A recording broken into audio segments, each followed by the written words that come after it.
Nice to see you again on my channel. Let's dive into the new story and try to resolve it together in the comments below after watching this video. Get comfortable and let's begin. First story.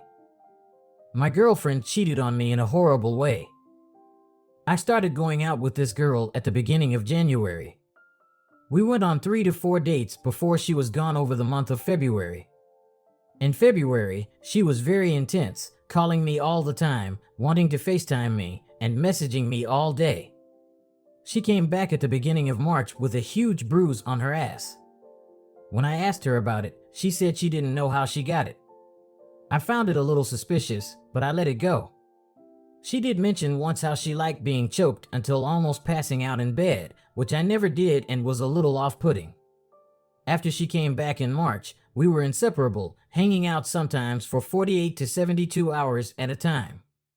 She was on her phone a lot of the time and quickly hid it every time I was close to seeing her screen. She went back home for a couple of weeks and came back last Monday. She asked me to pick her up from the airport at 2 a.m. We were in bed that night, and I noticed that she had like 4 bruises on her ass and a few others on her legs and arms. I found it very suspicious and asked her about it. She just said she bruises easily and was horseback riding, which she wasn't. Fast forward to Friday when we went to a bar with her friend and she was approached by a much older guy at the bar who asked for her number. After I told her not to give it to him and her friend also told her to give him the wrong number, she gave him her number and full name. She started crying and drinking a lot after I confronted her about it. When we got home, her friend unlocked her phone and I was able to see the password. The friend deleted the call from the guy, and then I unlocked it and blocked him as well. I had to get the phone back to her quickly, so I didn't check anything else. Fast forward to this Sunday when she was sleeping in my bed. I took her phone out and unlocked it. I checked her messages, DMs, and WhatsApps and saw tons of conversations with men, all flirting and sending locations and wanting to see her. She was receptive and not saying she did anything, but she didn't shut them down. She then woke up and called me, asking for her phone since it wasn't next to her. When I gave it back, she said, "Don't think I don't know what you're doing." I asked her if she was cheating, and after denying it and making several faces, she said, "I never fucked anyone in California, where we live." This just floored me. Then she said that a guy gave her the bruises in February and that the same guy gave her the bruises last week while she was on a layover and I went to pick her up at the airport that same night. It's fucking horrible. I've never experienced anything like this. I, of course, told her a bunch of things and she cried abundantly. She said she had told that guy that she was seeing someone that she really liked and wanted to be with, which I think is true based on how she talked about me to her family and friends in the messages that I saw. But still, that doesn't excuse the fact that she was cheating for the last few months and now she was ready to commit. It just broke me, and it's very hard to deal with because I really liked her. But here we are. It just sucks, and I'm trying to get over it as soon as I can. Feels like fucking fiction. Second story. And don't forget to drop a like and comment your thoughts. So, never thought I'd be here, but yet here I am. This weekend my wife, 38F, and our daughter, 13F, went to visit her mom. I couldn't go because I couldn't get the time off work and we decided it would just be a girls' weekend for them.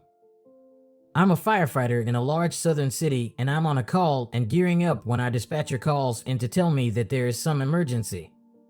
I'm not really needed on the work call, so I get my cell phone and find a bunch of texts from my kid and a couple from a number I don't have in my phone. In the course of about 11 text messages, I learned that my daughter has gone ice skating and fallen and broken her wrist. She's in the emergency room, but cannot get treatment because no one can find my wife. The number that I don't know belongs to a friend of my wife's who has gone to the emergency room to sit with my kid. She was the chaperone for the girls who had gone skating. So I call this friend, and after a lot of hemming and hawing she admits that wifey has gone to dinner with some random guy. Well, we always leave our location shared with the family because of my job. And sure enough, I pull up an address and Google it, and it's a fucking hotel. This was 10 p.m. It's now almost 4 hours later and she hasn't answered my texts, but she did finally call our kid. I have permission and insurance information, and she got a cast and a referral to see an orthopedist when she gets home. The friend took our daughter back to her grandmother's and texted me. She said, "I'm sorry you had to find out this way about Dan. Apparently, it's been going on every time she's gone home that I haven't gone. Meanwhile, I've worked countless hours of overtime to pay off our house, take us a nice vacations, send our daughter to the most expensive private school in our city. Am a fool." Update: spoke with a lawyer as many of you suggested. During that conversation, I realized that she doesn't really have a lot of access to money that is hers. Removed her as an authorized user of my credit cards. Put two-factor authentication on just about anything else that she might try to get her hands on. Pulled my credit report to discover that she opened a joint credit card I didn't know about. Since I'm on the account as well, I was able to log in and print out the charges, a basically perfect timeline of restaurants and hotels that she has paid for. Turns out she also has accounts on Tinder and Bumble, which showed up when I combed through the last few phone bills. Have a pal who is a deputy sheriff in these parts who is going to be here tonight when she gets home. I've gotten her a room at a nearby hotel for the week and paid for it up front. She can sleep there for now and figure it out on her own starting tomorrow. Daughter and I spoke and she knows what is up and is angry at mom. So next steps are to find someone for her to talk to. Thanks to my job, I've got great insurance, so that is one less thing to worry about. Decided I am also going to come clean to her mother once wife and daughter are on the plane back here. Taking a couple of days off to deal with this. Okay, brothers. We move to the next story, so please drop a like to support my channel. Mia Hall told my wife's friend that her taste in men is the reason she's a single mom.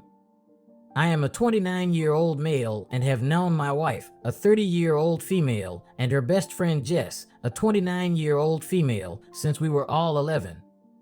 We attended middle and high school together, but I wasn't part of their social circles.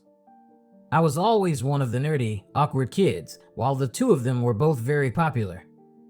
My wife, in particular, was extremely popular because she was and still is extremely beautiful, kind, and intelligent.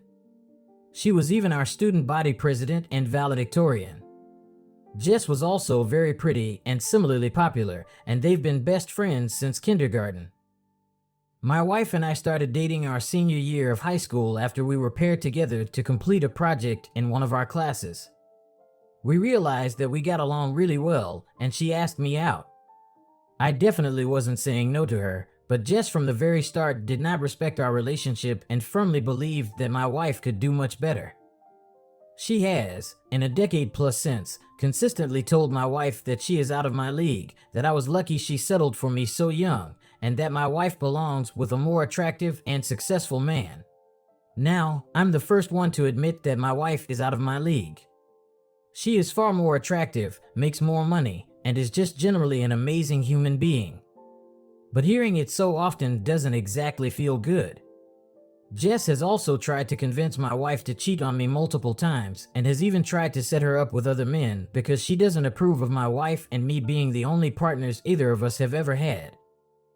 Jess has a 5-year-old daughter whose father bailed on her, and she raises her as a single mom. Jess actually dropped out of med school to raise her daughter once she realized the father was not going to be in the picture. My wife and I absolutely love her daughter and love having her over. We just had a date on Saturday night, so she left her daughter with us for the night and came to pick her up on Sunday and stayed for lunch because I was preparing lunch for everyone and her daughter was playing in the yard. Jess and my wife were talking about her date.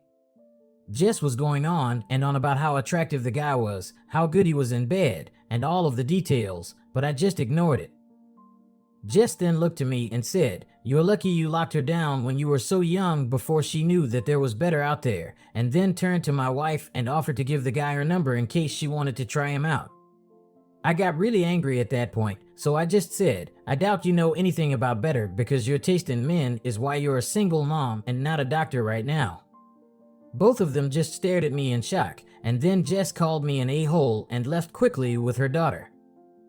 My wife has been upset with me since, so I have to ask, Amarillo, edit. I just wanted to point out that my wife acknowledges that what Jess said was inappropriate, but thinks that what I said was unnecessarily cruel. It was always Jess's dream to be a doctor like her dad, especially after her dad passed away, and now that's probably never going to happen. Jess has said this to me before, so I was aware of it, and my wife thinks it wasn't called for to press on something that's so clearly a pressure point for her. Jess also frequently bemoans the pains of being a single mom and about how all of the guys she goes out with ghost her as soon as she mentions her daughter. This is mainly why my wife's upset with me, because she thinks I purposely hurt Jess, while Jess's comments are a joke and aren't meant to hurt my feelings, which is probably mostly true. Next story, funny one, by the way. So, girl from work cheated on her boyfriend with me while he had COVID. By the way, I already know I'm a jerk and I feel terrible. I promised myself to never do this again with anyone. During COVID, I started this job. It was peak COVID, so there was a 2-meter rule, face masks, and everyone had hand sanitizer on their desks, etc. If you got sick, you were instructed to stay home and not return for a week or 2 if you had COVID. 1 year into this job, a girl joined our team. We'll call her Kay. She was really pretty, and I didn't waste any time starting casual talks with her. While talking to her for a few days in the office, she started to come with me on break time, taking breaks and lunches at the same time. At this point, I didn't know she had a boyfriend because she never mentioned one. She told me she coaches basketball and her previous jobs, etc., but never mentioned him. One day we were chilling at break, and she got a phone call, and I knew it was her boyfriend because of the conversation going on. I was like, damn, oh well, and forgot about it. But she still came on breaks with me, which was normal by now. One night she sent me a snap, just asking, what are you up to? I just said nothing much, and she then proceeded to have a conversation with me on Snap, but every time she sent a pic, it was with her leg sticking out of her bed, or basically her cleavage. The conversation never got dirty, but I knew what was going on. The day after, we were in the office, and she had to stay back as her workload was big. I stayed and helped. After this, she asked me if I could chill with her for a bit. I said sure, and we went to a spot that had a view of a river. At this point, I literally do not remember what happened, but the conversation went really dirty. I think she mentioned she had nipple piercings, and so I asked to see. She said she'd show me pics and started showing me pics of her nipples and nudes. She then started kissing me, and one thing led to another. She started giving me head. After that, she started giving me head on pretty much every break time in my car. Then one day, she tells me her boyfriend has COVID and she can't see him for 2 weeks. I asked her what she was up to after work, and she said nothing. So I invited her to a hotel while her boyfriend was home sick. He called her while we were mid, but she didn't answer till after we got done. As if this wasn't bad enough, she later broke up with him, called me crying at 12 a.m., so I had to go see her, only for her to start kissing me and everything. Then he calls while we're kissing. He was on loudspeaker as the phone was connected to the car's Bluetooth, and he started crying and whimpering for her. But then she laid her head on my shoulder and started tugging on me. At this point, I wanted the ocean to fly over and crush me. Never again. By the way, I know I am at fault too, but I was 25, and she was really attractive and was coming on to me hard. If you've made it to the end, you're the person I'm trying to reach and read these stories for. Even though I don't know a lot about you, brothers, I respect all of you. Click subscribe, like, and see you in the next video. Guys, thank you very much for your attention. I appreciate that you have devoted your time to my work, specifically on this channel. If you subscribe to the channel, I will be happy. But if you decide to talk to me in the comments about this story, I will be even happier. Stay tuned for my next story on this channel.